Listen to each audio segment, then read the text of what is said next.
Ever sneeze once and suddenly everyone knows? That's the observer pattern in action. You make a change and all your nosy subscribers get notified, whether they're human, plant, or overly attached coworkers. When you water your plant, it's not just the plant reacting. The app updates. Alexa celebrates. Even your smartwatch gives you a thumbs up. Why? They're all observing the plant. One change, many updates. That's observer. Stock prices fall a little and bam. News apps, trading platforms, finance nerds, everyone reacts.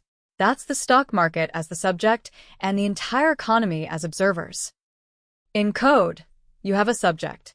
It maintains a list of observers. When it updates, like new data, status change, or emotional damage, it calls notify all. Boom. Everyone listening gets the memo. Caution. Don't oversubscribe. Otherwise, you become that person, constantly bombarded. Choose what you are observing wisely.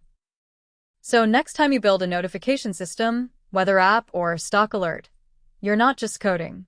You're mastering the observer pattern like a boss. Subscribe for more dev wisdom and dumb analogies.